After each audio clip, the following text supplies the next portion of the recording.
מבקש את כל הצלמים לזוז לצדדים בבקשה. מבקש שוב את הצלמים לזוז לצדדים בבקשה. דגלנים, דגל, צ'ק!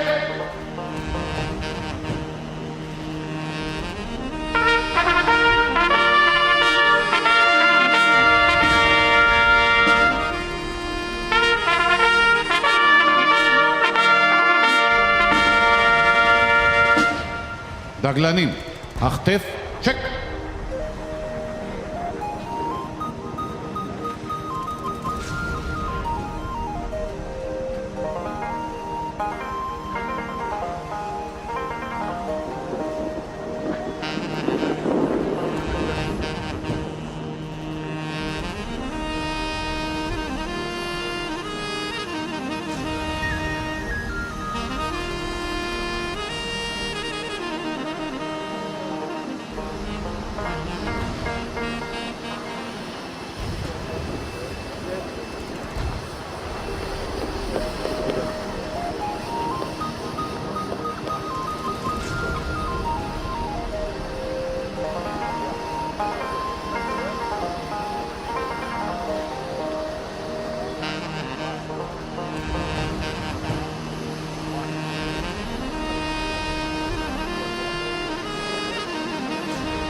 ወቀጥታ ወደ ዶክተር ጸጋ ፈንታውን የክነሰት አባል እንሄዳለን። ጤና ይስጥልኝ ዶክተር ጸጋ።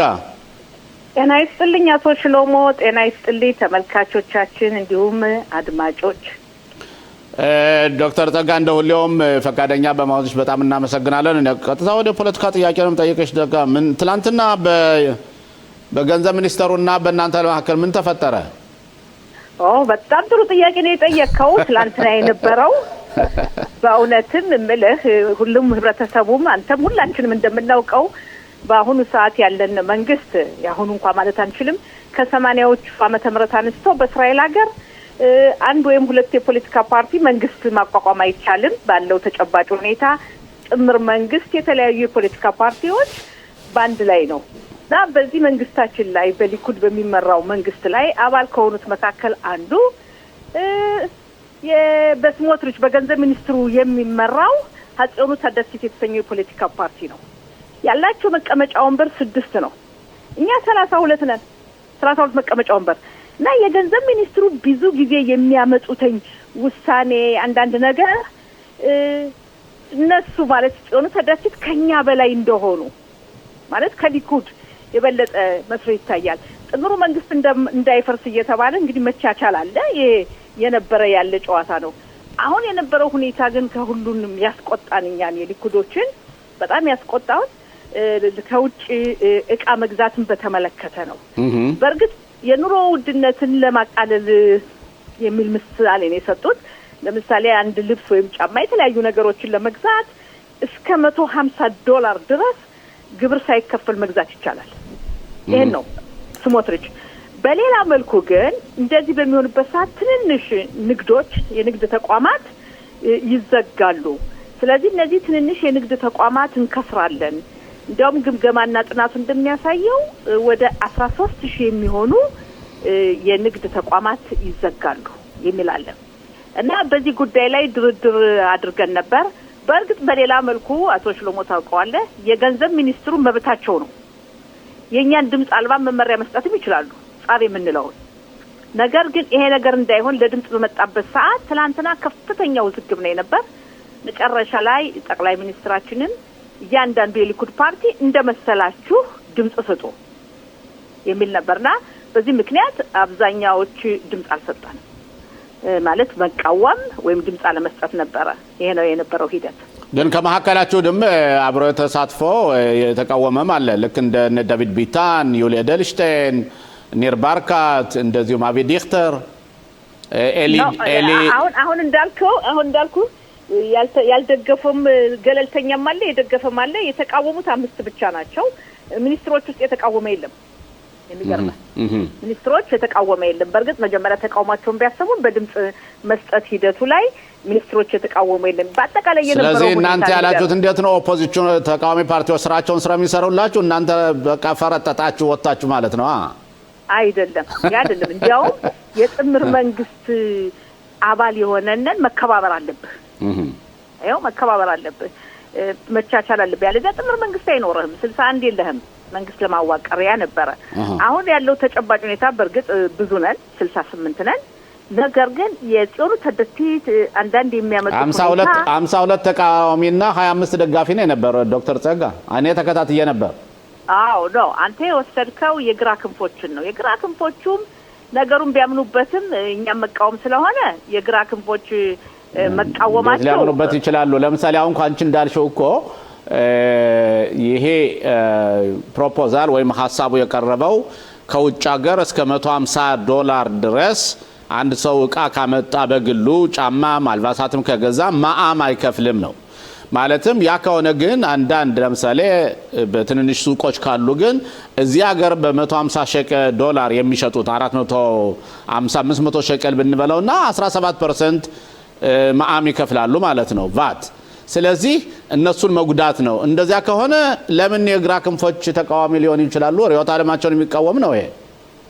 የግራ ክንፎች በትላንትናው ዕለት የሰጡት ድምጽ በተለይ የሻቲድን የወሰድክ እንደሆን ባንድ ላይ በመሆን የፓርቲያቸው ሊቀመንበር ላፒድ ተቃውሙ የሚል መመሪያ ስለተሰጠ ሁሉም ተቃወሙ። በእኛ በኩል የነበረው ግን በጣም ብዙ የተለያየ አስተያየት ስለነበር ጠቅላይ ሚኒስትር ቢንያሚን ኔታንያሁ የፓርቲያችን ሊቀመንበር እናንተ እያንዳንዱ እንደመሰለው ድምጽ ይስጥ፣ ብትፈልጉ ደግፉ፣ ባትፈልጉ ተቃውሙ፣ ባትፈልጉ ገለልተኛ ሆኑ፣ ድምጽ አትስጡ ያ ነው። እና ታዲያ ከስሞትሪች ጋር አላጋጫቸውም? ስሞትሪች ደግሞ ሲናገሩ እንደሰማሁት ከሆነ ኮሙኒስቶች አሸነፉ ሲሉ ነበር። አዎ በስሞትሪች በኩል ተመልከት። የገንዘብ ሚኒስትሩ ይሄ ነገር እንዲሆን አይፈልጉም። በእኛ በኩል እንድንደግፋቸው በጥምሩ መንግስት ያለው በሙሉ እንዲደግፍ ነው። የሊኩድ ፓርቲ አባላት ትልቅ የፖለቲካ ፓርቲ ነው። ተመልከት 6 መቀመጫ ወንበር ያዘና 32 አንድ አይደለም።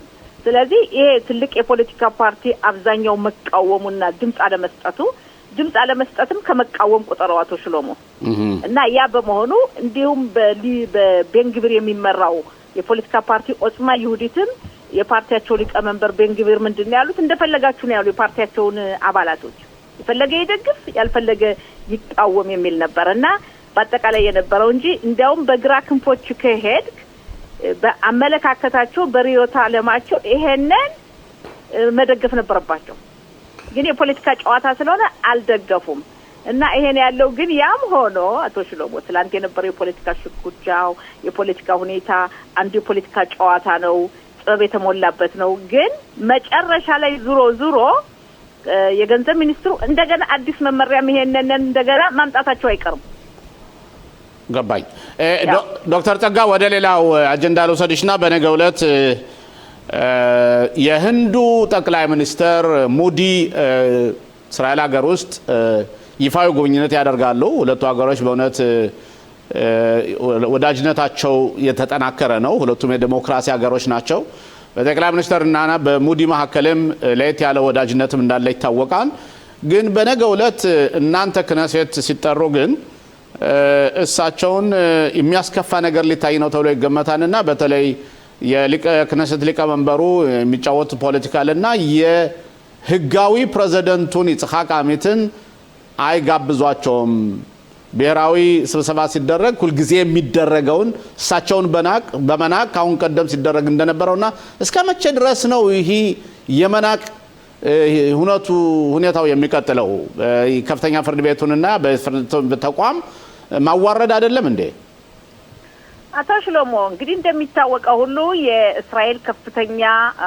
ፍርድ ቤት ፕሬዝዳንት ይስሐቅ አሚት ከፍተኛ ፍርድ ቤት ፕሬዝዳንት ለመሆን በህጋዊ መንገድ መመረጥ ነበረባቸው የተመረጡትኝ በህጋዊ መንገድ አይደለም ራሳቸውን ሊመረጡ ብንልም አልተሳሳትኩም ለምን ያልን እንደሆነ እሳቸው ለዚህ ስልጣን የሚያበቃ ኮሚቴ ተቋቁሞ ኮሚቴው በህግና ፍትህ ሚኒስትር መመራት ነበረበት ይሄም ማነው በያሪቭ ሌቪን መመራት ነበረበት ያ ሳይሆን ህግና ፍትህ ሚኒስትሩ ባልተሳተፉበት እሳቸው መመረጣቸው ራሱ ያሰራር ጉድለት አለ እሳቸውም ይሄን ቦታ የያዙትኝ ያለ ፈቃድ ያው ደግሞ በትክክል ሳይመረጡ ስለዚህ ዳኝነታቸው የታወቀ ነው የከፍተኛ ፍርድ ቤት ዳኛ ናቸው የከፍተኛ ፍርድ ቤት ፕሬዝዳንት ግን አይደሉም በእኛ በኩል በትክክል አልተመረጡም ስለዚህ አንድ የውጭ ሀገር እንግዳ በሚመጣበት ሰዓት በክነሴት በፓርላማ ተገኝቶ ንግግር በሚያሰማበት ሰዓት ወይም እንግዳ በሚመጣበት ሰዓት የሚጠሩ መንግስታዊ አካላት አሉ ከሚጠሩት መካከል አንዱ የከፍተኛ ፍርድ ቤት ፕሬዝዳንት ናቸው ግን ይስሐቅ አሚት የከፍተኛ ፍርድ ቤት ፕሬዝዳንት አይደሉም ዳኛ ናቸው እንጂ ፕሬዝዳንት አይደሉም ዶክተር ጸጋ አሁንም እኮ ያውልሽ አንቺ የምትናገሪያቸው ነገሮች በጣም የሚያሳስቱ ናቸው ሰውየው ተመርጠዋል ናሲ ሆነው ተመዝግበው የሰሩ በምርጫ ነው የተመረጡት እንጂ እሳቸው ሄዶ በስልጣን በግድ ያዙት ስልጣን አይደለምና ለምን ነው እንደዚህ ብሎ ማቅረብን ህዝብን ማሳሳት አይሆንም እንደ ዶክተር ጸጋ እናንተ እኮ የህዝብ ተወካዮች ናቸው ያመራረጡን ሁኔታ ላንቀበለው ማለት ትላላችሁ ግን የከፍተኛ ፍርድ ቤቱ ፕሬዝዳንት አይደለም ጠቅላይ ሚኒስትር ቢንያሚን ኔታንያሁ ራሳቸው ይስሐቅ አሚት የከፍተኛ ፍርድ ቤት ፕሬዝዳንት መሆናቸው ኡፍዳ ብለው ተናግረዋል ጠቅላይ ሚኒስትሩ ራሳቸው እኔ የሰማሁትና ለምን ነው አልተመረጡ የምትያቸው በጣም ጥሩ አሁን ጊዜ ስጠኝ ለጠየቀኝ ጥያቄ መልስ ልስጥ በመጀመሪያ ደረጃ የፍርድ ቤት ዳኛ ናቸው አጠራጥርም በከፍተኛው ፍርድ ቤትም ዳኛ ናቸው የከፍተኛው ፍርድ ቤት ፕሬዝዳንት አይደሉም ፕሬዝዳንት ከሆኑ በእስራኤል ሀገር ያለው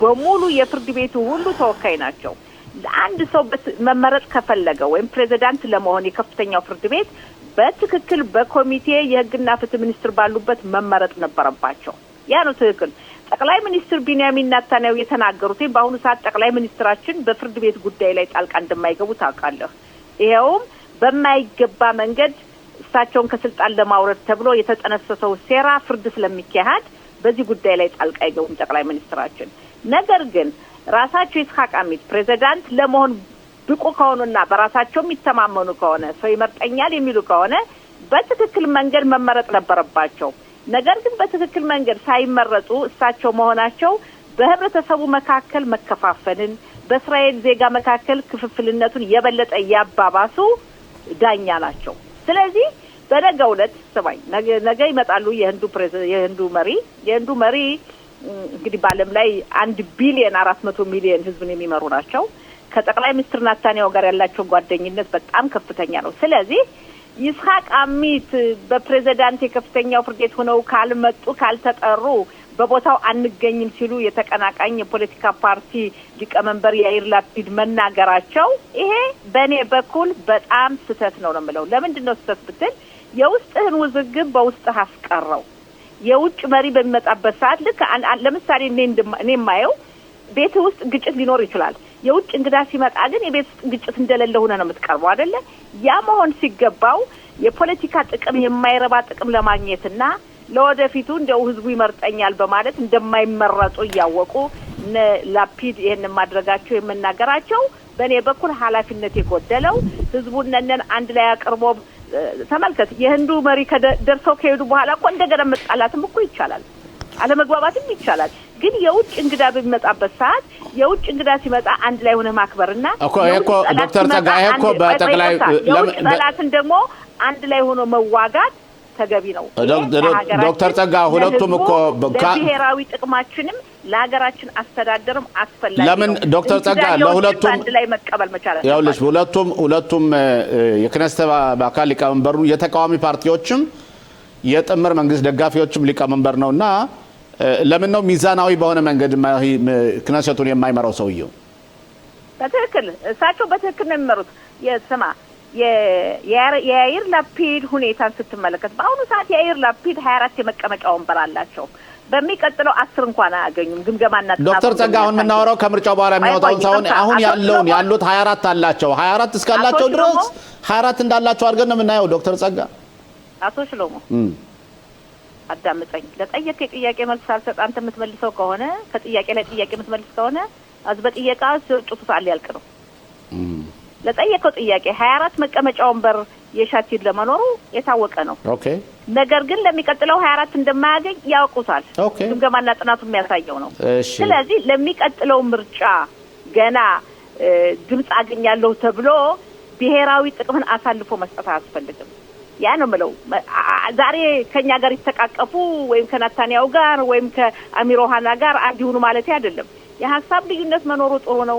የሐሳብ ልዩነት ያስፈልጋል። ግን ይሄን የሐሳብ ልዩነት ግን በውስጥ ማስቀረት አለበት። የውጭ እንግዳ በሚመጣበት ሰዓት አንድ ላይ መቀበል አለበት። የውጭ ጠላት ሲመጣ አንድ ላይ እንደምንዋጋው ሁሉ እንደዛ መሆን አለበትና በአሁኑ ሰዓት የተቀናቃኝ የፖለቲካ ፓርቲዎቹ በነገው ዕለት አንገኝም የኛ ክነሴት አባላት አይገኝም ብለው መናገራቸው ኃላፊነት የጎደለው የብሔራዊ ጥቅምን የማይጠብቁ ፖለቲከኞች ናቸው በእኔ አመለካከት። አቶ ተስፋዬ ከኛ ጋር ነህ? ኦኬ አቶ ተስፋዬ ከኛ ጋር የለም። ዶክተር ጸጋ መጨረሻ ላይ ልጠይቅሽ የፈለኩት በጦርነቱን በተመለከተ እናንተ ክነሴት ውስጥ ጦርነት ከሆነ መንግስትን ተቆጣጣሪዎች ናችሁ። ደጋፊዎች ብቻ ሳይሆን ወይም ጥምሩ መንግስት ደጋፊዎች ሳይሆን የተለያዩ ተቋማትን የማጠየቅ ዝግጁ መሆናቸውን በተለያዩ ሴክተሮች አድርጋችኋል። ተመልከት እንግዲህ የእስራኤል እጣ ፋንታ ሆኖ ሀገራችን እስራኤል በጦርነት የመጀመሪያ ጊዜ አይደለም። እስራኤል እንኳን ተቋቁማ ሳትቋቋም ጀምሮ በጦርነት የተቋቋመች ስንት ደም የፈሰሰባት ሀገር ናት።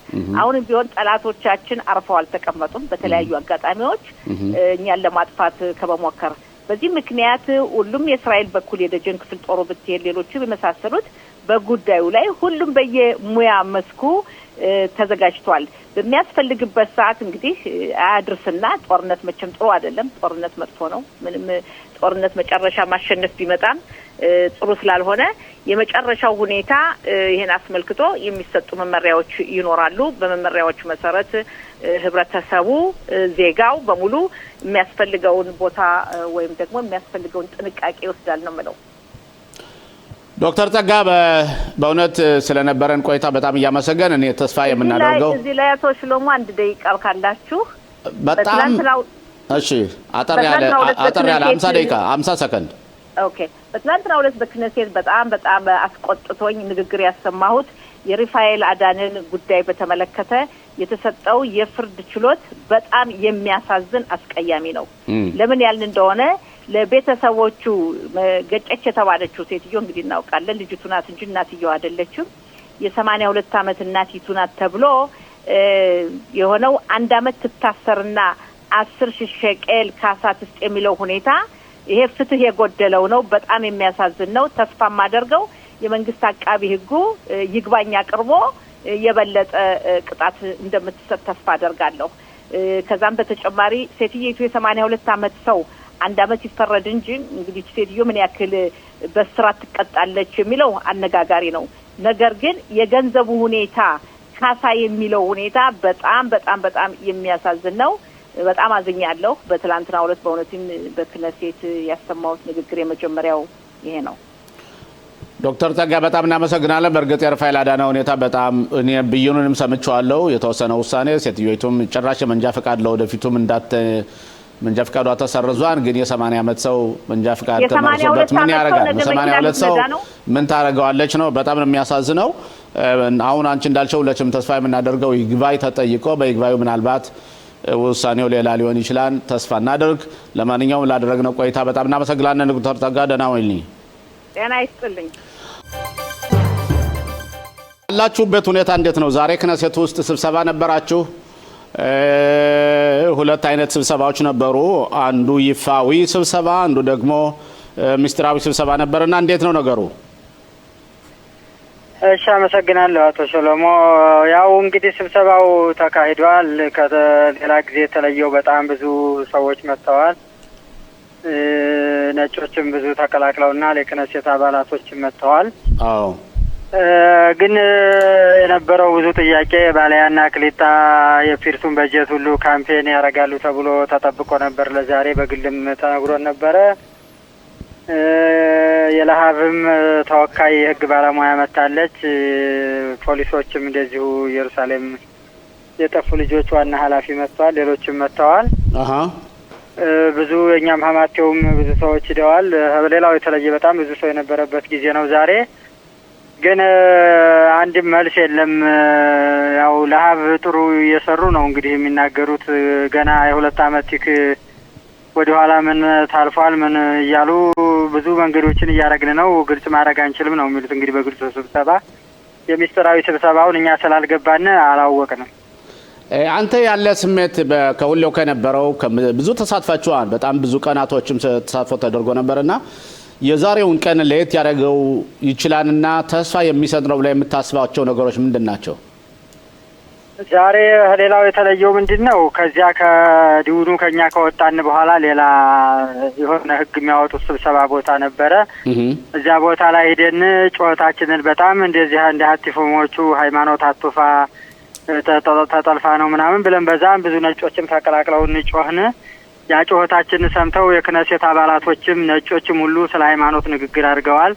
ከውጭም ብዙዎቹ እየወጡ ሁሉ እኛን ያቀፉበት ሁኔታ አለ። አብረው ፎቶ የተነሱ አሉ። ብዙ የክነሴት አባላቶች ዛሬ የማያውቁ ሁሉ ነበሩና እንዲያውም ብዙዎቹ በእንጀብር ቡሻ ምናምን ሁሉ እያሉ በእንጀብርን ሁሉ ሲቀመጥ በጣም ብዙ ጩኸት ነበረ።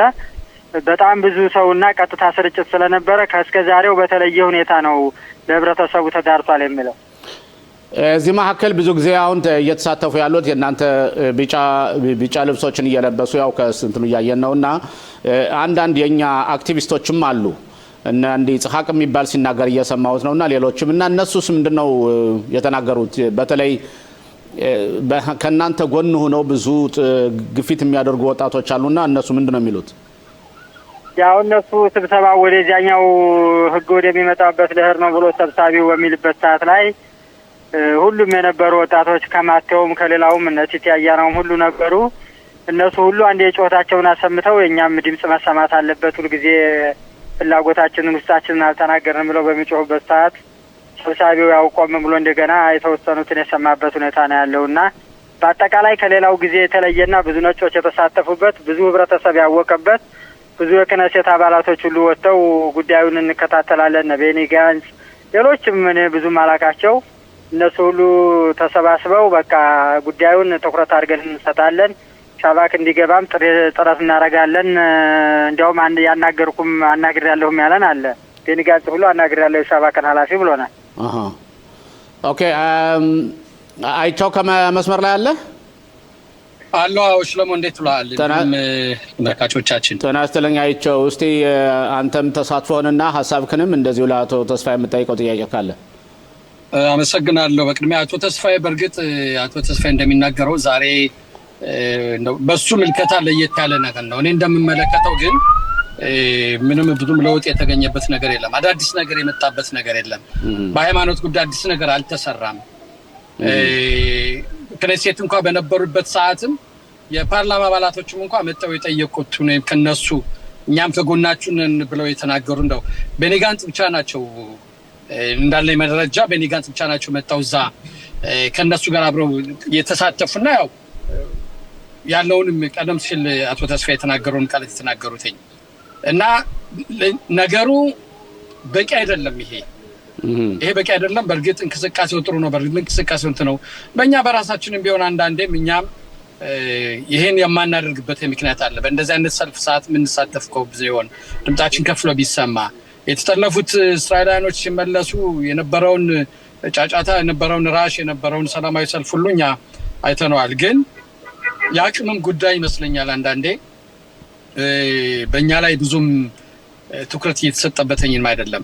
ነገር ግን አሁን ነው የምልህ እኔ በእውነት በጣም እኔ በፓርላማ አባላቶች ላይ በሁሉም ትልቅ ምልከታዬ ምንድን ነው እኔ ለነሱ ላይ እየተሰራ አይደለም፣ ስራ እየሰሩ አይደለም። አናሳ ብሔረሰብ እንደመሆናችን መጠን በቃ ምን ያመጣሉ እንደሚባል የመናቅ ሁኔታ ያለበት ሁኔታ ነው መስሎ የሚታየው። በእርግጠኝነት ነው ሃይማኖት የሌላ የነጭ ልጅ ብትሆን ኑሮ ያም ትንሽ አሽከናዝም ያለ ምንጣራቸው ምናምን እንደዛ አይነት ነገር ልጅ ብትሆን ኑሮ ውጤት ይሆን ነበር። እስከ ደስ አንድ ውጤት ይደረስ ነበር። በእንደዛ አይነት ሲሆን ምን አይነት ራሽ ምን አይነት ድምፅ ምን አይነት እንትን እንደሚያሰሙ ሁላችንም እንትን እያልን ነው እናውቃለን። ለዚህ ያየነው የሰማነው ጉዳይ ነው እና አቶ ተስፋዬ በእርግጥ ዛሬ ለሱ ብዙ ሰዎች የመጡበት ምናምን ሊሆን ይችላል፣ ግን ምንም የተሰራ እንቅስቃሴ የለም እና በዚህ ላይ ግን እኔ የምለው አቶ ተስፋዬ የሚያደርጉት እንቅስቃሴ በእውነት በጣም ትልቅ ነው። በዛሬ ዕለትም እኔ በጋዜጣ ላይ ማቻል ሬዲዮ ታሮኖት ላይም በእውነት ሊመሰገኑ ይገባል። ለመጀመሪያ ጊዜ ማለት ይቻላል ፎቶግራፋቸውን በትልቁ በመጀመሪያው ገጽ ላይ ፎቶግራፋቸውን አስቀምጠው በሬዲዮ ታሮኖት በዛሬው በሚደረገው ሰልፍ 2 ዓመት በመሙላቱ እስካሁን የት እንዳለች የማይታወቅ ተጠልፋ ነው ወይስ ጠፍታ ነው ፖሊስ እስካሁን ያደረገው ነገር እንደሌለ በእውነት ብዙ ትችት የተጻፈበት በዚህ ጋዜጣ ላይ ተጽፎ ማይቻለሁና ይሄ እንቅስቃሴው መቀጠል ያለበት ሁኔታ ነውና ዞሮ እኛ ራሳችን ነን እኛ ማህበረሰባችን በዚህ ዙሪያ ምንድነው መስራት የምንችለው? በዚህ ምንድነው ማድረግ የምንችለው? የሃይማኖት መጥፋት እያንዳንዳችን እንደራሳችን ቤተሰብ አድርገን ማየት አለብን። ኦኬ አቶ አይቾ በአንተ በጋዜጠኝነት ሙያ የምትሰራው ብዙ ጊዜ ነውና የኛን ማህበረሰብ በተመለከተ በፊት ለምሳሌ የተጠለፈውን ወንድማችን አዛ የነበረውን በተመለከተ አበራ መንግስቱን በተመለከተ ከዛ በኋላም ይሄን አዳነ የሚባል ህፃን የተገደለውን እንዲሁም ብዙ ፖሊስ የገደላቸው ከ13 በላይ የሆኑ ወጣቶቻችን ያው በሚሆንበት ጊዜ ብዙ ለዘብተኝነት ይታያልና የሌላውን ሁኔታ ከዚህ ሃይማኖት ግን ከቤቷን መጠለፏና ከመርካስ ክሊታ ከመንግስት ቤት መጠለፏ ልዩ ያደርገዋልና አሁን ማህበረሰቡም ከኛም እንኳን ለሌላው ማህበረሰብም የኛ ኢትዮጵያውያኖች ነገሩን በጣም ትኩረት ተሰጠው ያለው ሰው መስሎ አይታየኝምና ምን መደረግ አለበት ነው? ምን መደረግ አለበት? እነዚህ ቤተሰቦች እቺ ህፃን የነሱ ልጅ ብቻ አይደለችም።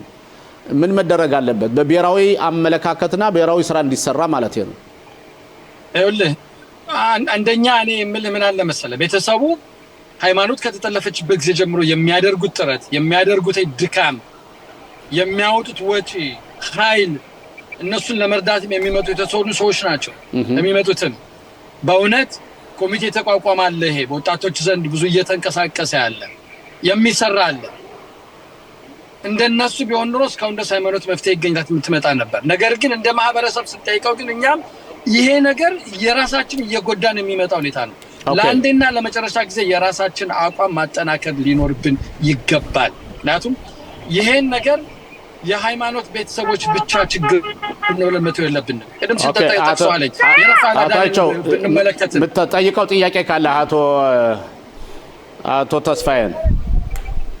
ተስፋዬን የምጠይቀው ነገር ነው። እንቅስቃሴው በእርግጥ ከወትሮ በበለጠ ዛሬ ጥሩ እንቅስቃሴ ይላሉ። በሰላማዊ ሰልፍ 2 ሰዓት ከምን አካባቢ ነበር የተጠቀሰ ቦታ አለ። ከዛ አካባቢስ እንዴት ነው የህዝቡ አመጣጥ ሁኔታ ምን ይመስላል አሁን ያለው?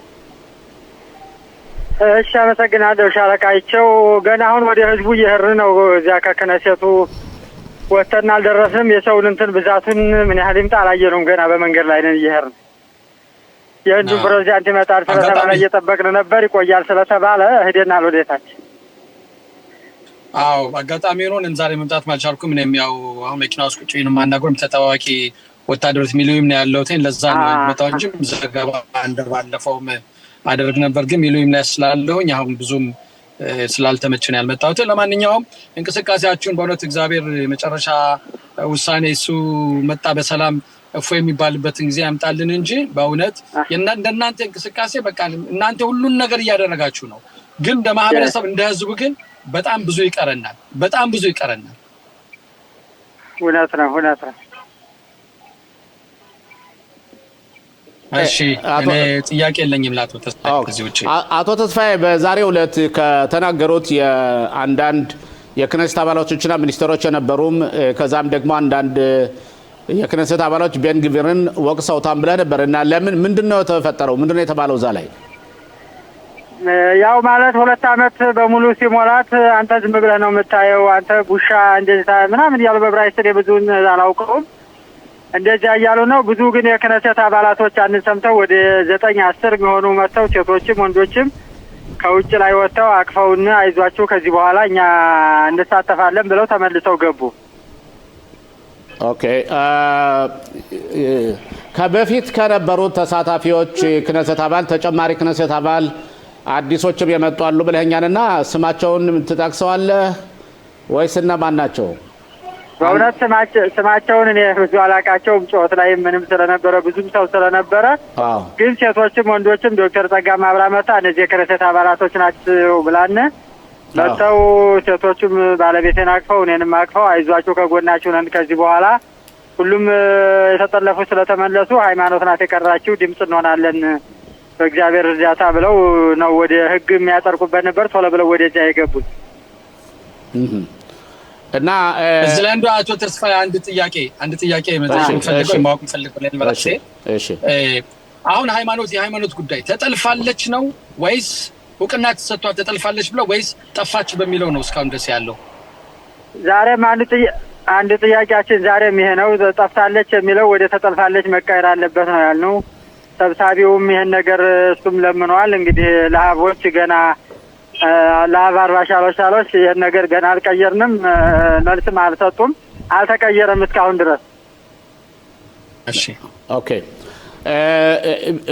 ለሀብ ሰዎች ከተናገሩት መካከል በይፋ መናገር የምትችላቸው ነገሮች ካሉ እነሱ ምንድነው ያሉት? ማለት በእርግጥ እኛ ዘግይተን የጀመርነው ነው ወይስ ምንድነው እነሱ እያሉት ያሉት?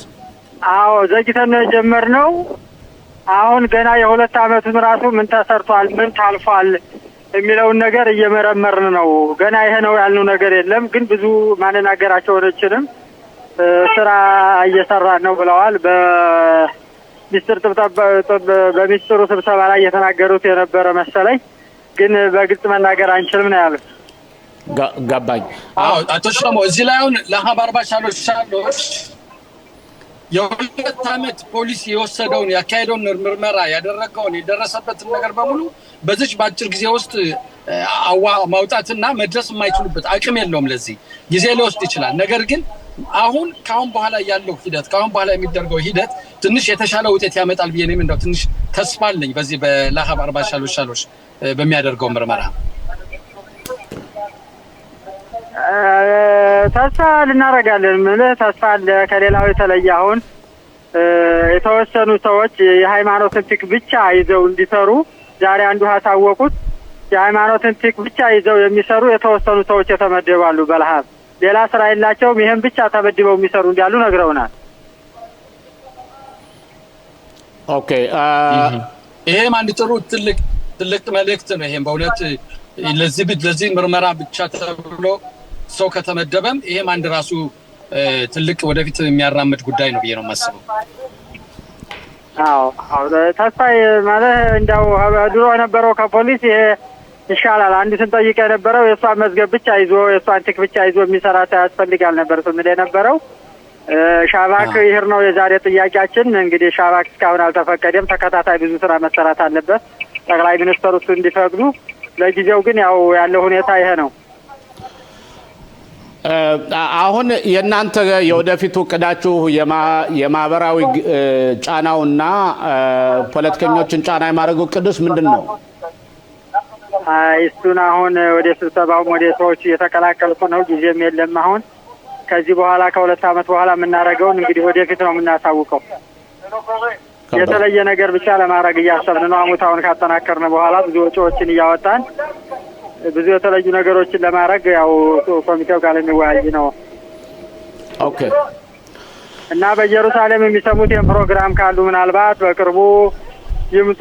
አሁን ደርሰናል። እኛ 200 ሰው እንኳን የማይሞላ ሰው ነው ያለው። በጣም የሚያሳዝነው በኮል መዲና ነው ጥሪ የተላለፈው እና በቅርብ በኢየሩሳሌም አካባቢ ያሉ ካሉ እስከ 4 ሰዓት እስከ 5 ሰዓት ድረስ ክፍት ነው፣ መምጣት ይችላሉ። አመሰግናለሁ አቶ ሸሎም። ኦኬ አቶ ተስፋዬ በጣም እናመሰግናለን። አይቸው ወደ አንተ ልመለስና በአጠቃላይ ሁኔታውን ስንመለከተው ምን መሰራት አለበት ብለህ ታስባለህ? በእውነት እኔ አንዳንዴ ትንሽ እንቆቅልሽ የሆንብኛል ስራው ሁሉ። በጣም ግራ የሚያጋባ ጉዳይ ነው አቶ ሽሎሞ። ምክንያቱም እኛ ራሳችን መብታችን ማስከበር የምንችለው እኮ እኛ ነን፣ ለሌላ ሰው አይደለም። የኛ መጠናከር፣ የኛ መደራጀት፣ የኛ ባንድ መሆን ለሚፈጠሩ ክስተቶች በሙሉ ባንድ ላይ የምንነሳ ባንድ ድምጻችን የምናሰማ ቢሆን ኑሮ ይህ አይነት ሁሉ ችግሮች በድጋሚ በተደጋጋሚ አይደርሱብንም ነበር። ሽሎሞ እውነት ነው የምልህ። ራሱ ቅድም አንተ ጠቅሰዋል። ወደ 13 የሚሆኑ የኛ ልጆች በእኛው በወታደር በፖሊስ ተገለዋል፣ በፖሊስ ልጅ ተገለዋል። አንድም ፖሊስ ለፍርድ ሲቀርብ ያየነው ሁኔታ የለም። ራፋኤል አዳነ ህፃን የ4 ዓመት ህፃን ነፍስ አጥፍታ ሄደች ሴትዮ በ1 ዓመት እስራትና 10 ሺህ ብር ለቤተሰቡ ካሳ እንድትሰጥ ተብሎ ትናንትና የተፈረደው። ህይወት እኮ ነው የጠፋው። ይሄ ምንድነው የሚለው? ይሄ ምንድነው የሚያሳየው? ይህ የሚያሳየው ይህ የሚሆነው ጉዳይ የኛ አንድ ያለ መሆን፣ የኛ አለመደራጀት፣ በፖለቲካውም ቢሆን አልተደራጀንም፣ በማህበራዊ ቢሆንም አልተደራጀንም፣ አንድነት የሚባል ነገር የለንም። በሚፈጠሩት ችግሮች በሙሉ እንደ ችቦ በአንድ ላይ ሆነን ተነስተን የዛን ችግር ለመቅረፍ የምናደርገው ትግል በጣም አነስተኛ ነው። ይሄው እየሰማሁ ነው። ከ2 ሳምንት ከ3 ሳምንት በፊት ነው እንግዲህ ይሄ ሰላማዊ ሰልፍ ይደረጋል ተብሎ ቅስቀሳ ሲደረግ የነበሩ 200 የማይሞሉ ሰዎች ናቸው እንግዲህ ዛሬ የተገኙት። እና ይሄን እንዴት ነው የምታስረዳው? እኔን የራሴን ችግር እኔ ካልሆንኩ ሌላ እኮ ሊቀርፍልኝ አይችልም። ግን አቶ አይቸው እዚህ ላይ ብዙ ጊዜ አንድ አስታውሳለሁ፣ ጊላድ ሸሊጥ የሚባል አንድ ወታደር አዛ ተጠልፎ በነበረበት ጊዜ የእስራኤል ሀገር ማህበረሰብ አዛ ነው የተጠለፈው። በእርግጥ በጦርነት ነው የተጠለፈው። ግን ማህበረሰቡ ገንፍሎ ወጥቶ ነበረ። ፖለቲከኞችም የዚህን ጉዳይ መቻል ስላልቻሉት እኔ የክነስት አባል ነበርኩ ያን ጊዜ አስታውሳለሁ። እንዲያውም እነ ሲንዋር ሁሉ ተለቀው ስንት ነፍስ የገደሉ ሁሉ ተለቀው በተደረገው ህዝባዊ ግፊት 1100 መሐብሊም የተለቀቁት እና ግን እቺ ልጅ ከቤቷ የ9 ዓመት ልጅ የኦሌ ሀዳሽ ልጅ አዲስ የመጡ ቤተሰቦች ገንዘብ የሌላቸው ከሶክኑት አይሁዲት መስሪያ ቤት ውስጥ ከዛ ከሚጠበቀው ቦታ ተጠልፋ ሄዳ በቃ የውስን ሰዎች ጉዳይ ብቻ ሆኖ ነው የቀረውና ይሄ በዜግነታችን ላይ ምን አመለካከት እንዳለው የእስራኤል ሀገር ማህበረሰብ ፖለቲከኞችስ ለምን ነው ማይነቁ? የማህበራዊ ታጋዮችስ ለምን ነው? ምን መገመት አለብን? አቶ አይቸው እኔ አሁን ምለ በጣም ከልቤ ከማዘን ነው የምናነሳው። አዎ እውነቱን እንነጋገር ማለት ዘረኝነት ነው። ይሄ የዘረኝነቱ ጫፍ የመድረሱ አንድ የሚያሳያ ሁኔታ ነው። ኦኬ አንደኛ እኛው ራሳችን አሁንም ዙረን ምን መጣው ራሳችን እኛ ነን ይኸውልህ እዚህ ጋር መብት ማስከበር የሆነ መስዋዕት መከፈል የሚገባ ጉዳይ አለ ያምን ከፍሎ መስዋዕት ምንድነው እኛ መጀመሪያ የውስጣችን ሽኩቻ የውስጣችን አለመግባባት መቅረፍ መቻል አለብን ለልጆቻችን ምንድነው የምናስተምራቸው ለልጆቻችን ምንድነው የምናወርሳቸው የሚባለው ነገር ማሰብ ያስፈልጋል ካሁን ኦኬ መጀመሪያ በውስጣችን አዲስ ገብ ድሮ የመጣ አሁን የመጣ አንተ ትግሬ አንተ አማራ አለ ይሄ ነገር ሰሎሞን ይሄ ነገር ውስጥ ለውስጥ አሁን የተረሳ ይመስላል እንጂ ነገ ማልዳ ፈንድቶ ግን አቶ ከማይሰጥበት ደረጃ ይደርሳል ግን አቶ አይቸው በርግጥ ዞሮ ግን ያው ብዙ ማህበራዊ ትግሎችን አሳልፈናል ኑሯችን እዚህ ሀገር I want to welcome to the stage, to the podium, the Prime Minister of the State of Israel, Mr. Benjamin Netanyahu, and the Prime Minister of the Republic of India, Mr. Narendra Modi, to share a few remarks.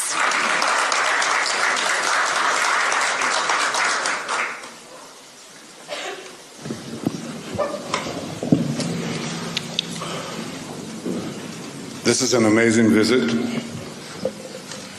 an amazing conclusion to an amazing visit. It was short, but extraordinarily productive and also extraordinarily moving. I think there wasn't a dry eye left in Israel after your moving statement yesterday in the Knesset. And I can tell you that since then we've had also the opportunity to not look all deep into our hearts, but also into our remarkable minds that we have in our two countries. We saw an exhibit of innovation that excites imagination beyond belief. We spoke about cooperation with the extraordinarily talented people of India and our people, and we're working this into concrete plans. I'll just give you two examples. You know, you talk about precision agriculture. You know what that means. It means you don't average irrigate a field. You target a specific part. No, you target a specific plant. You water a plant. Well, why can't you water a specific student's mind? When we talk about precision education, we have now the software and the AI to reach every young student, boy or girl, and enable them to reach their full potential. And the limitations that were constraining us in previous times no longer constrain us. That is, to those who seize the future. The future belongs to those who innovate, and Israel and India are bent on innovation. We are proud ancient civilizations, very proud of our past, but absolutely determined to seize the future, and we can do it better together. We've decided to have a G2G meeting in India. As soon as we can arrange it, we'd like to take the distinguished ministers who are here. I have to comment, my friend Narendra, you have an amazingly efficient government. I mean, what you can do with one minister and one ambassador. Now, it gives me thoughts. I don't want you to worry about it. Don't worry about it.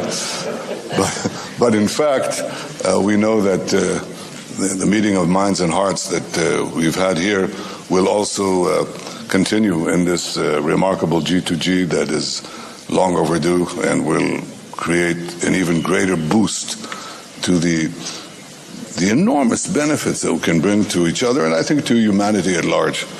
And finally, I have to say at the end of this visit that I owe India, I don't know if I told you this, Narendra, but I owe India a great personal debt. You see, when I met Sarah for the first time, I think our first or second date was in an Indian restaurant in Tel Aviv.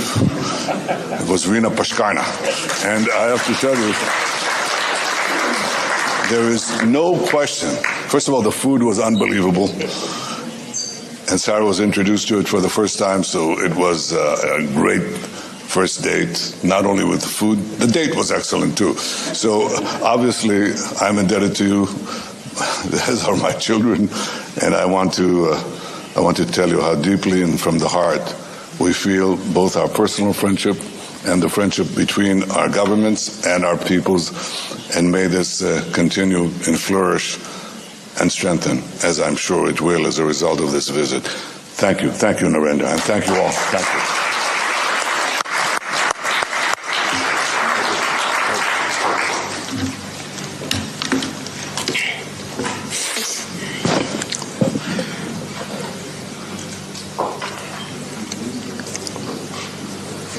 So allowed to use.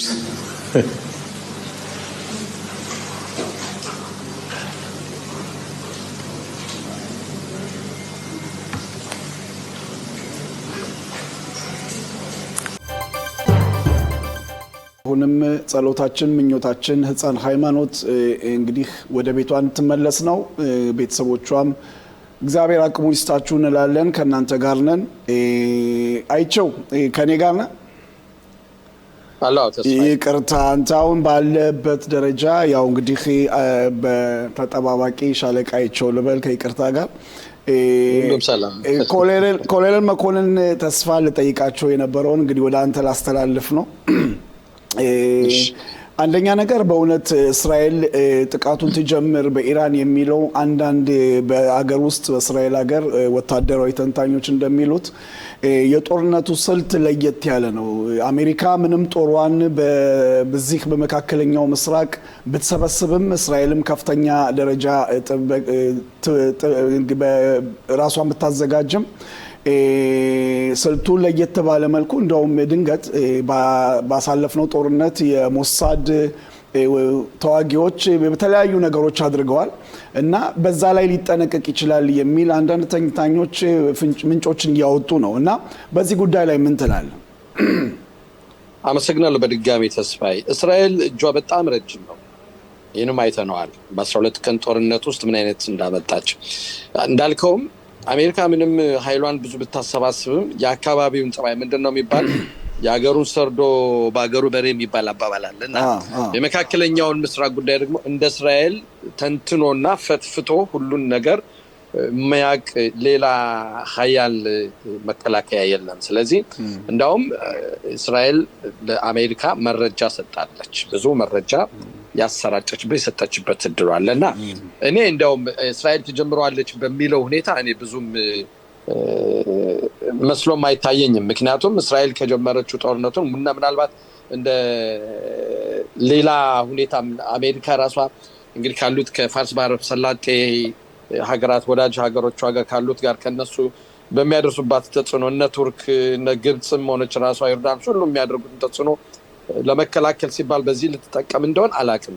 ግን እንደኔ ሰብ ግን አሜሪካ ራሷ ትጀምራለች፣ ራሷ ጥቃቱን ትጀምራለች። ኢራን ወደኛ እስካልተኮሰች ድረስ እስራኤል አትሳተፍም በዚህ ጦርነት።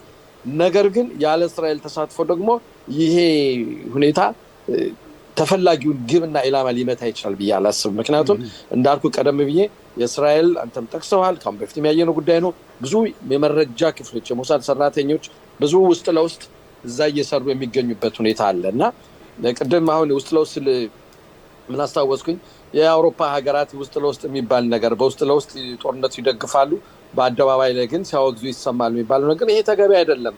ይሄ ተቀባይነት የሌለው ሁኔታ ነው። ውስጥ ለውስጥ የሚባል ነገር ምን ሾካሾክ በሹክሹክታ የምትሄዱ የምትሰራው ነገር መጨረሻ ላይ ውጤቱ ጥሩ አይመጣም። ስለዚህ አውሮፓ ራሷ አሁን ዝም የምትለው ስጋት አለባት፣ የራሷ ፍርሃት አለባት የራሷ።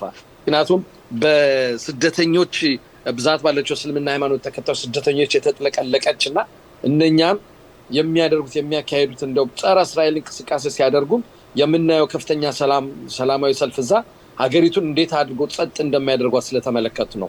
የዚህ ስጋት ስላለባቸው ነው እንጂ እነ ቱርክም ቢሆን ሳውዲ አረቢያም ቢሆን የራሳቸው ጥቅም እንዳይነካባቸው በማለት ነው ጦርነቱን እንዳይሆን የሚከላከሉ እንጂ ሁሉም ቢሆን የአያቶላው መንግስት የኢራን መንግስት ከስልጣን እንዲገረሰስ ሁሉም ፈላጊዎች ናቸው። ያው እንግዲህ በእውነት ከኮሎኔል መኮንን ተስፋ ያው በቀጠለ ጥያቄውን ለማቅረብ ነው።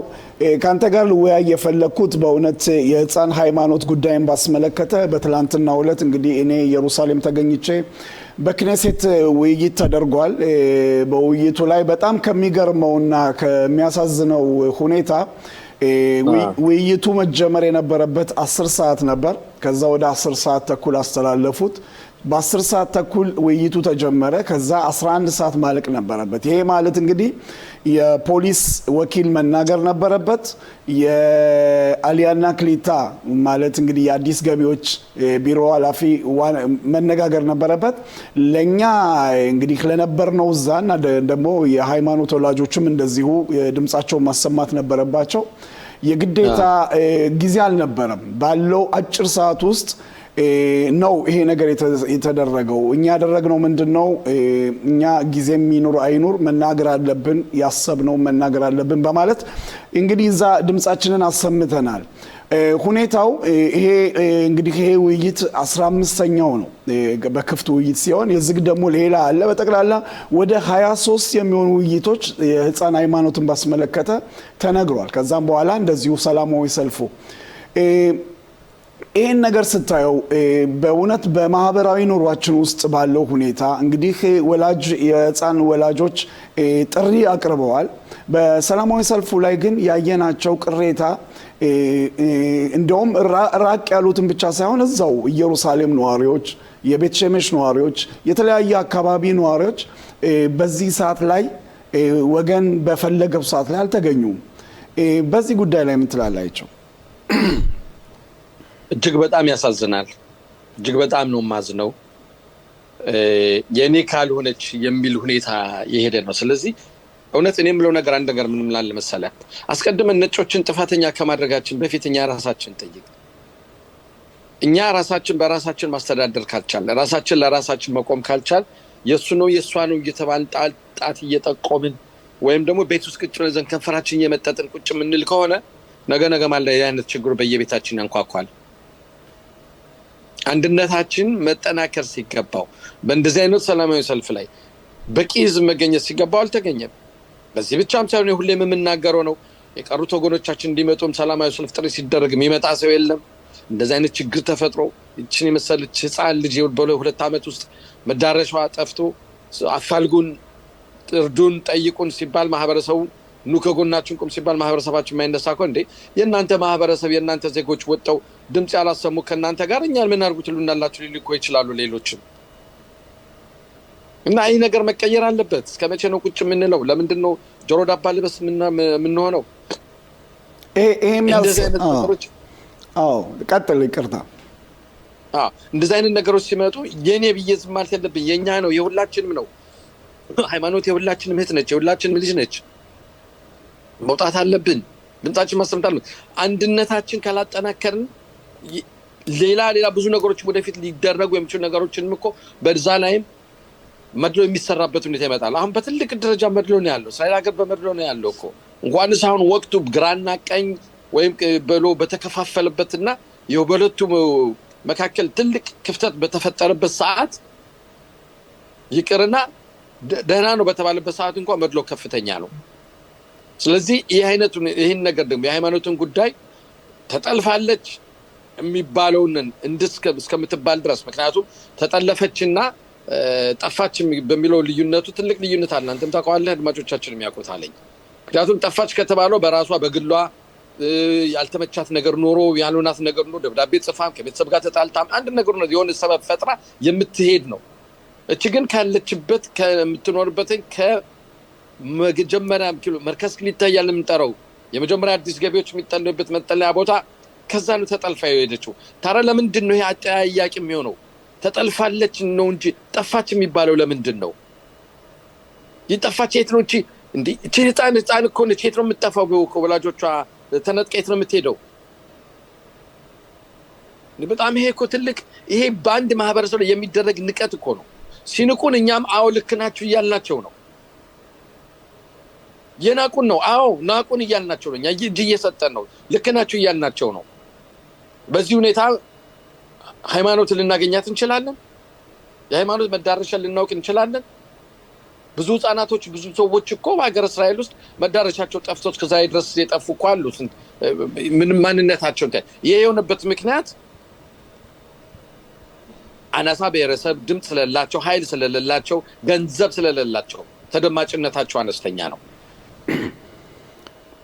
ሌላው እያሰማኛ መደራጀት ካልቻል አንድ መሆን ካልቻል ይሄ ነገር ይቀጥላል ወደፊት። በጣም ያሳዝን ነው። እኔ እንዳየሁት አንተ ነበርክ እዛ ሰላማዊ ሰልፍ ምን ያህል ሰዎች ነበሩ? ቆይ እኔ ልጠይቅና ምን ያህል ሰዎች ነበሩ? ምን ያህል ታዳሚዎች ነበሩ?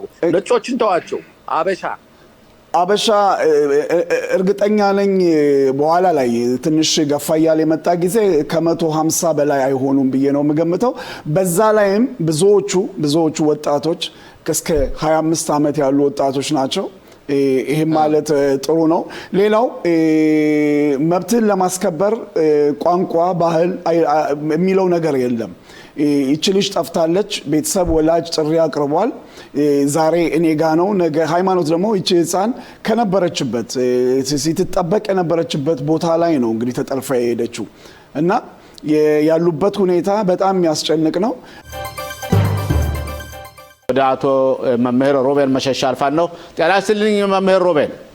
ጤና ይስጥልኝ ሽሎሞ። ቅድም ከስቱዲዮ ከማግባታችን በፊት ተጻጽፈን ነበርና አንተ በዛሬው ዕለት ስለ ሂዝባላና ስለ ሂዝባላ ስጋት በእኛ ላይ ያመጣ ይችላል የሚለውን ሁኔታ ከኢራንን ጦርነት ጋር ተያይዞና እንዲሁም ደግሞ በተወሰነ መልኩ የህንድ ጠቅላይ ሚኒስትር እስራኤል ሀገርን ስለሚጎበኝ ይህን በተመለከተም አንዳንድ ነገሮችን መናገር ፈልጋለሁ ብለኛልና እስቲ አጠር ባለ ሁኔታ የህንዱን ጠቅላይ ሚኒስትር ጉብኝት እንየውና ከዛ ወደ ሂዝባላና ኢራን ግንኙነት ከዛም ከኛ ላይ የሚያገርበውን ኢፌክት እና በተለይ እናንተ ላይ ሂዝባላ ቀረብ ያላችሁ አካባቢዎች ስለሆነ በእናንተ አካባቢስ ምን አይነት ፍርሃት ሊመጣ ይችላል የሚለውን እስቲ ይልን ነው ተመልከቱ። አመሰግናለሁ ሽሎሞ። እርግጥ የህንድ ጠቅላይ ሚኒስትር ናሬንድራ ሞዲ በእስራኤል የሚያደርጉትን ጉብኝነት ባስመለከተ በተለያዩ የሶሻል ሚዲያዎች እንደተገለጸው በቢሊዮን የሚቆጠሩ ዶላር ስምምነትን እና የዋስትና ግዢዎችን እንደሚያደርጉ ጠቁሟል። የህንድ ሚዲያዎች ስምምነቱን ሲተነተኑት እስከ 10 ሚሊዮን ዶላር እንደሚደርስ ይገመታል ነው የሚሉ ያለ። ከዛም እስራኤል በምታመርታቸው ሚሳይሎች ላይ እና የአየር መከላከያ ዘርፎች ላይ ያተኩራል ተብሎ ነው እንግዲህ የዚህ የህንድ ጠቅላይ ሚኒስትር ስለዚህ ነገሮች ይነገራል እያለ ነው በተለያዩ ሚዲያዎች ተጽፈው ያል። ሌላው እንግዲህ አንተ ያልከው ሁኔታ አለ በሂዝቡላ በኢራንና በአሜሪካ እንዲሁም በሀገራችን በእስራኤልን ባስመለከተ ጠቀስ ማደርገው ምንድነው እስራኤል አሜሪካ ኢራንን በአጭር ጊዜ ውስጥ ታሸንፋለች በማለት በተለያዩ አውታሮች በይፋ ተናግረዋል። ሁኔታውን ባስመለከተ ሽሎሞ የእስራኤል የስለላ ግምገማ እንደሚያመለክተው ደግሞ ሁለተኛው የአውሮፕላን ተሸካሚ ወደ ክልሉ ቢመጣም እንኳ ወደ ማዕከለኛው ምስራቅ ማለት ነው አሜሪካ አሁንም ረጅም ዘመቻ ማካሄድ አትችልም የሚል ሁኔታ አለ። ይህ የሆነውም የመሳሪያ እጥረት እንዳለ በአሜሪካ ከተጠቀሱት የአሜሪካ ዋና ኃላፊ ማስጠንቀቂያዎች በኋላ ነው ይህ ነገር የተነገረው። እንግዲህ አሜሪካ መሳሪያ ያንሳል የሚል ሁኔታ እንዳለ ነው። ቢሆንም ዶናልድ ትራምፕ ይሄን በአባባል ባስመለከተ ውድቅ አድርገውታል። በመቀጠልም እኛ በቀላሉ ማሸነፍ እንችላለን ብለው ነገሩንን ተናግረውታል። ሌላው በሊባኖስን ባስመለከተ እስከ 2026 መጀመሪያ ድረስ የሊባኖስ መንግስት ውሳኔዎችን ተግባራዊ ለማድረግ ጋር የገባው ሁኔታ ከሽፏል። እንደምናየው ከፍተኛ ችግርም እንዳጋጠመ ነው የሚነገረው። በተለይም እንደምናስታውሰው በነሐሴ 2025 የሂዝቡላ የጦር መሳሪያ ትጥቅ መፈታት በተመለከተ የውስጥ ግጭትን በጣም ስለፈሩ ሊባኖስ በሂዝቡላ ታጣቂዎች በቁጥጥር ስር ሆነው በአሁኑ ወቅት ሊባኖስ የሂዝቡላ ተገዥ ሆናለች። በሌላ አባባል ኢራን ሊባኖስን ሁለተኛ የራሷ ሀገር አድርጋ እንዳየቻትና የፈለገችውን ማድረግ እንደምትችል ሁላችንም እየተመለከትን ነው። እንግዲህ ይህንን ባስመለከተ የሂዝቡላ የጦር መሳሪያ ትጥቅ ማስፈታት ባስመለከተ እስራኤል ይህንን ካላደረጋችሁ በሂዝቡላ ሆነ በሊባኖስ ሲቪላዊ ሁኔታዎችን እስራኤል እንደምታጠቃና እስራኤል እንደምታወድም ካሁን ቀደምም ሆነ አሁንም በማስጠንቀቅ ላይ ነው የምትገኘው። እስራኤል ታደርጋለችም እያደረገችም ነው። በአሁኑ ሰዓት ከዚህ የመረረም እናደርጋለን የሚል መመሪያ በእስራኤል መንግስት በኩል ወጥቷል። ሮቤን ግን እዚህ ላይ ስምምነቱ ከተደረገ በኋላ ያው የሂዝቦላ የጦር አዛዦች እንዲሁም የብዙ የጦር ከናስራላ ጀምሮ የፖለቲካና የወታደራዊ ኃላፊዎቻቸው ተቀጥቅጠዋን ተገለዋን ብዙም ተደንግጠዋን ታስተውንቶን በቢፐር በቶኪ በሚባለው እያንዳንዱ በግሉሉ የተጎዱ ሰዎችም አሉ እና ከዛ በኋላ እንኳን ስምምነቱ ከሆነ በኋላ አቶ ሮቤን መምህር ሮቤን 504 ሰዎችን እስራኤል ገላለች። ማለትም 504 ቴሮሪስቶች ወይም ሽብርተኞችን ማለት ነው። የጦር መሳሪያ ሲያዘጋጁ ወይም ገንዘብ ሲቀይሩ የተለያዩ መረጃዎች እየተገኘና በዚህ ሁኔታ እስራኤል እጇን ባላቋረጠችበት ሁኔታ አሁን ሂዝቦላ እንደገና አንሰራርቷ ተነስቷል የምንለው ምንድነው? ሌላው ደግሞ የሊባኖስ መንግስት ድጋፍ እያደረገለት አይደለም። እንዲያውም የሊባኖስ መንግስት እንደ በፊተኛው መንግስት ሳይሆን አሁን የጦር መሳሪያውን ለማስፈታት ሁሉ ጠቅላይ ሚኒስትሩ፣ ፕሬዚደንቱ፣ ሌሎችም የፖለቲካ እንትኖች ሁሉ ጥረት እያደረጉ ነውና እንዴት ነው አሁን ሂዝቦላን እኛ ልንፈራ የምንችለው?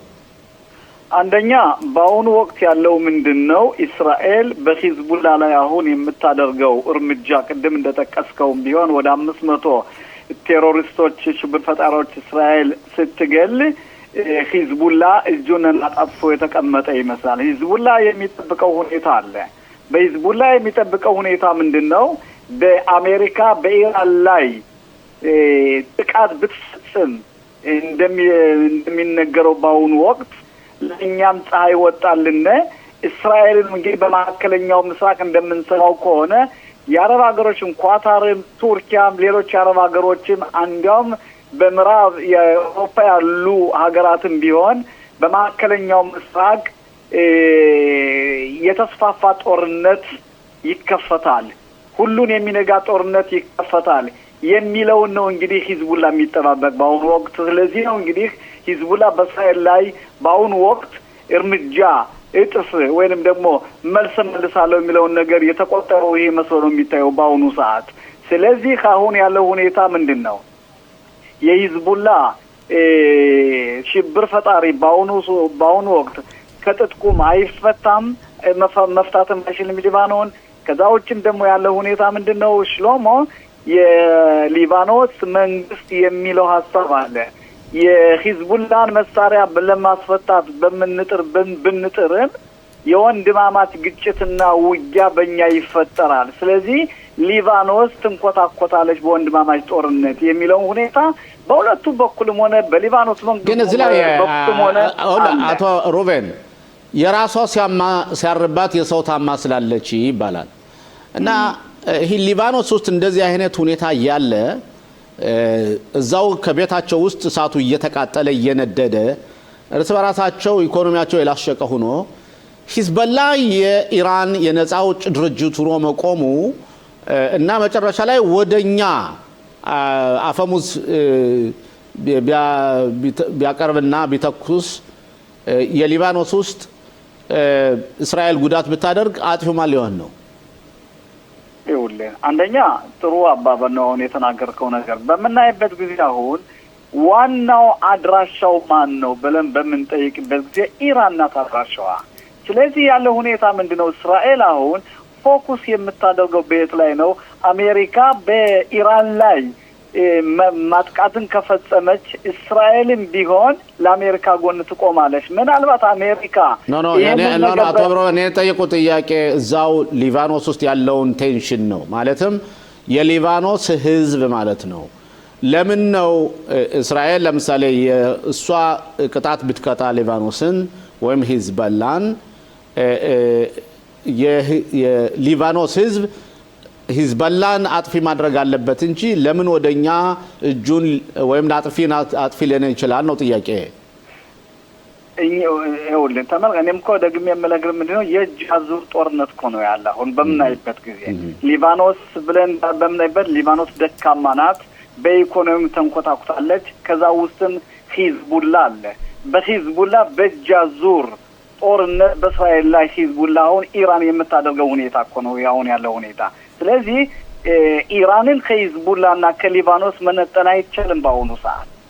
ኦኬ ሩቤን ጊዜያችን ያው እየተገባደደ ስለሆነ ካንተ ጋር ያለው ቆይታ እንበልና ሂዝቦላ ከጦርነቱን ከተሳተፈ ወይም ደግሞ አንዳንድ አመፀኛ የፍልስጤም አደረጃጀቱም כמו አማል ምናምን የሚባሉ ድርጅቶች አሉ፣ ሱሪያም አሉ እና ይህ ጦርነት አይበለውና ከተከፈተና ወደኛ ዜጎች ሚሳኤል ቢተኮሱ የእናንተ አካባቢ በተለይ የሰሜኑ አካባቢ ማህበረሰብ ዝግጁ ነው? የከተማ ከንቲባዎች ተዘጋጅተውበታል? ምን ይመስላል? ባለፈውም ቢሆን ስለዚህ ነገሮች ተነጋግረንበታል። በአሁኑ ወቅት ለምሳሌ ቀደም የነበረው በእስራኤል መንግስት ላይ የነበረውን ውድቀት በመመልከት የአካባቢያችን ህዝብ በሙሉ በተለይ ራሽያ ኤር ወይንም ደግሞ ከንቲባዎች በሙሉ የሚያደርጉት ምንድነው ባለፈው የነበረው ውድቀት ባለፈው የነበረው ያለ መዘጋጀት አሁን እንዘጋጃለን በማለት አሁንም ቢሆን ጠቅላላ የከተማ መሪዎች በሙሉ ራሽያ ኤር ወይንም ደግሞ ከንቲባዎች በመገናኘት አንዱ ካንዱ እየተማማሩ የተለያዩ ሚቅላት ወይም መሸሸጊያ ቦታዎችን መጠለያ ቦታዎችን በማደስ ላይ የሚገኘው በአሁኑ ሰዓት አሁን አክቹአሊ ሆኖ ያለው ምንድነው ስለሆነ ስለዚህ ሁኔታ እንዴት እንደዘጋጀ የሚለው ሁኔታ በጣም እየተነገረለት ነው የሚገኘው በአሁኑ ሰዓት ስለሆነ በአካባቢያችን። መምህር ሩቤን እንደሁሌው ለምታደርግልን ትንተናና ለምታደርግልን ከኛ ጋር ለምታደርገው ቆይታ ከፍተኛ ምስጋና እየሰጠው ሁለተኛ ጊዜ እስከምናገኘ ድረስ በጣም አመሰግናለሁ። መልካም ቆይታ። አሜን። ደህና ሁኑ። ወደ ስራ ባልደረባችን ወደ አቶ ፋሲል አልፋለሁ። አቶ ተስፋዬ ብሮ ቃለ መጠይቁም ይሳተፋል። ጤና ይስጥልን አቶ ፋሲል። ጤና ይስጥልኝ ሽሎሞ። ጤና ይስጥልኝ ተስፋዬ። ሰላም ነው ሆይ? አቶ ፋሲል እንዴት ነው? ሰላም ነኝ። አንተስ እንዴት ነህ? የጦርነቱ ከበሮ እንዴት ነው እየተነፋ ነው? በዋሽንግተን በጀሩሳሌም እና ከበሮ ሲመታ ኢራኖች ደግሞ እንዴት ነው ወንበራቸው ትንሽ እየተንቀሳቀሰ መስሎ ይታያል ገና ጦርነቱ ሳይጀምርና ሐሜናይ እኔ ከሞትኩ ወይም እኔ ከተገደልኩ እኔን ተክተው የሚመሩ ከለከለ ነብላቸው ሁሉ ቪርቹዋሊ በሆነ መንገድ ሁሉ አቅርበዋና አቶ ፋሲልና እንዴት አየው ይሄን? እንግዲህ አቶ ሰሎሞ ሁልጊዜ እንደምትለው ከበሮ እየተመታ ነው፣ እምቢልታ እየተነፋ ነው ያለው ተጨባጭ ሁኔታ መካከለኛው ምስራቅ የሚለውጥ መስሎ ይታያል። ግን እስካሁን ድረስ ግልጽ ያልሆኑ ሁኔታዎች አሉ። በአጠቃላይ ሁኔታ ግልጽ መስሎ ቢታይም ማለትም አሜሪካ የጦር ኃይሏን በመካከለኛው ምስራቅ በፋርስ ባህረ ሰላጤ በከፍተኛ ሁኔታ እያጠናከረች ነው፣ ኃይሏን እየጨመረች ነው። ስትጠበቅ የቆየችውም ጀራልድ ፎርድ የተሰኘችው አውሮፕላን ተሸካሚ ትልቅ መርከብ አዲስ መርከብ አንደኛ መርከብ የአሜሪካ መርከብ ወደ ሜዲትራኒያን ባህር ደርሳለች እና በአጠቃላይ ሁኔታ ስንመለከተው አማራጮችንና ጊዜዎችን እየጠበቀች መስሎ ይታያል አሜሪካ። በሌላ በኩል ደግሞ በየት ባለ በኩል አቶ ሰሎሞ የፊታችን ሐሙስ ማለትም ከነገ ወዲያ ጄኔቭ ውስጥ ስብሰባ ይካሄዳል ተብሏል። ስለዚህ ዶናልድ ትራምፕ የዲፕሎማሲካዊ ውይይቱንም ወደ ጎን ችላ አድርገው እንዳልተውት የሚያሳይ ምልክት ነው ማለት ነው እና በአጠቃላይ ሁኔታ ስንመለከተው ያው ሐሚናይም ተጨንቋል። ሰላማዊ ሰልፎቹም ደግሞ በመጠኑም ቢሆን ታድሰዋል፣ በተለይም በዩኒቨርሲቲዎች አካባቢ። ይህም ምክንያት አለው ተብሎ ነው የሚገለጸው እና አጠቃላይ ዝግጅቱ በከፍተኛ ሁኔታ እየተካሄደ ነው። ትናንትና ሁላችንም እንደምናስታውሰው ጠቅላይ ሚኒስትር ቢንያሚን ኔታንያሁ ምሽት ላይ ለአስቸኳይ ስብሰባ ክኔሴት ነበሩ። ከክኔሴት ወጥተው እንደሄዱና አስቸኳይ ስብሰባ ከመከላከያ ሚኒስትር ከጦር ኃይሎች ኤታማዦር ሹምና ከሌሎች የጦር ባለስልጣኖች ጋር ውይይት እንዳደረጉ አስቸኳይ ስብሰባ ለመገንዘብ ችለናል። እንግዲህ ያለው ተጨባጭ ሁኔታ ይሄን ይመስላል። አቶ ፋሲል ትክክለኛው የአማርኛ ቋንቋ ጦርነት ሲመጣ ነጋሪት ተመታ ነው መሰል የሚባለው እና ነጋሪት ይመታን ነው ነጋሪትም ይመጣል እንቢልታም ይነፋል። ለማንኛውም አቶ ፋሲል ምን ያህል እውነት ነው? አንዳንድ ዜናዎች በተለያዩ መገናኛ አውታሮች ትላንትና ሲነገሩ ሰምቻለሁ። የአሜሪካው የጦር አዛዥ ጀነራሉ ትራምፕን አንተ ይህን ጦርነቱን ባታካሄድ ይሻላል፣ ውድቀታችን ብዙ ሊሆን ነው። ግን የመሀከል ጦር አዛዡ ግን ሴትኮም የሚባለው ደግሞ አይ እኛ እናሸንፋለን እያሉ እና እዛ ለመግባባት አለ። ያ ከሆነስ ምን አይነት ኢፌክት ሊኖረው ይችላል? ስለሆነ አሜሪካኖች ያስተባበሉ ይመስለኛል። እንግዲህ ባለፈው ሁልጊዜም ደጋግመን ስንለው የቆየነው ነገር አለ። የጦርነት ጭጋግ ወይም ደመና ማለት እንችላለን እና ጠላቶቻቸው እንዳይመስለኝ ኢራኖችን እና ሌሎችን ለማወናበድና ተስፋ ለማስቆረጥ አሜሪካኖች የሚጠቀሙበት ዘዴ መስሎ ይታያል። አሜሪካ በምንም ነገር ቢሆን ጦርነት አፋፍ ላይ ባለችበት ወቅት የዜና ማሰራጫዎች እንዲሰሙ ተደርጎ በጦር ኃይሎች ኤታማዦር ሹሙ የመሰለ መግለጫ አይወጣም። ቢሆንም እንኳን እዛው የውስጥ ውይይት ነው የሚደረገው። ቢሆንም እንኳን ይህ ሁኔታ ደግሞ ይደርሳል ብዬ ማለት ነው። ምክንያቱም እኚህ የጦር ኃይሎች ኤታማዦር ሹም ተፈልገው በሻማ ማለት ይቻላል በሻማ ተፈልገው የተሾሙ የጦር ኃይሎች ኤታማዦር ሹም ናቸው። ለየት ያሉ የጦር ኃይሎች ኤታማዦር ሹም ናቸው። ስለዚህ ፕሬዚደንት ዶናልድ ትራምፕን በጣም እንደምና ታማኝ ናቸው ለፕሬዚደንት ዶናልድ ትራምፕ። ስለዚህ እንደዚህ አይነት ዜና ይወጣል በሚባል ግምት የለም። ያም ሆነ ጦርነቱ ቀላል አይደለም ነው የሚሆነው የሚባለው። ቀላል ሊሆንም አይችልም። ካለፈው ጦርነትም በጣም የከበደ ነው ተብሎ የሚገለጸው። ምክንያቱም አሁን በእስራኤልም በኩል በአሜሪካን በኩል ያለው አቋም ካለፈው ጦርነት ከ12 ቀን ጦርነት በተለየ ሁኔታ ተሽሎ እስራኤል የዜና ተከታታዮቻችንና እንዲሁም መደበኛ ተከታታዮቻችን ሊገነዘቡ የሚያስፈልገው ይህ ጦርነት መንግስት ለመለወጥ የሚደረግ ጦርነት ነው። መንግስት ለመለወጥ የሚካሄድ ጦርነት በኢራን ጋር የሚካሄደውና ከቬኔዙዌላ ጋር የሚካሄደው ጦርነት አንድ አይደለም። ወይም ከደቡብ አሜሪካ ሀገሮችና ከሚካሄደው ጦርነት ከፋርስ ባህረ ሰላጤ አካባቢ ካሉት ሀገሮች ጦርነት ጋር የሚካሄደው ጦርነት አንድ ሊሆን አይችልም። በተለይም ኢራን እስካሁን ድረስ እንደዚህ በመጠኑ እስከተንበረከከችበት ጊዜ ድረስ የመካከለኛው ምስራቅ መሪ ነኝ ብላ ራሷ ስታስብ የቆየች ሀገር ነች። ሂዝቦላን ያደራጀች ሀገር ነች። እስራኤልን ለማለት ከፍተኛ ጥረት ያደረገች ሀገር ነች። ሐማስን ያዘጋጀች ሀገር ነች። አቶ ፋሲል እዚህ ላይ ሌላ ነገር ምን መለከተው ይሰራል? ይህን በተመለከተ አቶ ፋሲል የአሜሪካን የውስጥ ፖሊሲ በተመለከተና በእርስ በራሳቸው ያላቸው አለመግባባት ወይም ደግሞ ግማሹ ጦርነቱ ይካሄድ ግማሹ የዲፕሎማሲ ሂደት በሚካሄድበት ጊዜ ብዙ ጊዜ አሜሪካ ወደ አንድ ሀገር ጦርነት በምትዘምትበት ጊዜ ወደፊት የምናያቸው የመከላከያ ሚኒስተሩ ናቸው። ግን የትራምፕ መከላከያ ሚኒስተር ግን ምንም አንሰማቸውም፣ አናያቸውም። የውጭ ጉዳይ ሚኒስተሩም ብዙ ጊዜ በሚደረጉት ድርድሮች ላይ ምንም እጃቸውን አላገቡበትም። ድርድሩም የሚያካሂዱት አማቻቸው እና ልዩ አማካሪያቸው ዊትኮፍ እና ኩሽነር ናቸው። ይሄ ማለት ምን ማለት ነው? ማለትም ሁሉን ነገር በጣም በቅርብ ሁኔታ ውሳኔ የሚወስኑት አቶ ትራምፕ ብቻ ናቸው ማለት ይቻላል? አቶ ስለሞን ታመነ የዜና ምንጮች እንደሚገለጸው ከሆነ ይህ ውሳኔ ማለት ጦርነቱን በማስመልከት በሚደረገው ጥረት ውሳኔ ወሳኞች የሚባሉት እንደሚመስለኝ ሆነ 5 ግለሰቦች ናቸው። 6 ወይም 5 ከፕሬዚደንት ዶናልድ ትራምፕ ጋር ፕሬዚደንት ዶናልድ ትራምፕ የውጭ ጉዳይ ሚኒስትርና የብሔራዊ ጸጥታ እና ደህንነት አማካሪ ማርኮ ሮቢዮ እንደዚሁም የመከላከያ ሚኒስትሩ ሄግስ እንደዚሁም ጄራርድ ኩሽነር እና ስቲቭ ዊትኮፍ ናቸው። እነዚህ ናቸው ወሳኞች የሚባሉት። በደንቡ መሰረት ምንም እንኳን በቀጥታ አማችየውና ዊትኮፍ ከፕሬዚደንቱ ጋር ግንኙነት ያደርጉም ታዛዥነታቸው የሚሆነው ለውጭ ጉዳይ ሚኒስትር ማርኮ ሮቢዮ ነው። ስለዚህ ሁሉም እየተመካከሩ የሚያደርገው ሰምተሃል። አሁን ይህን ያህል መግለጫ ሰሞኑን ከአንድ ሳምንት በፊት እንኳን አለ ወይ በዚህ አንድ ሳምንት ውስጥ እንደው ዶናልድ ትራምፕ ወጥተው ይደረጋል ብሎ ሲነገሩ አልሰማናቸውም። ዶናልድ ትራምፕ ግን እዚህ ላይ አቶ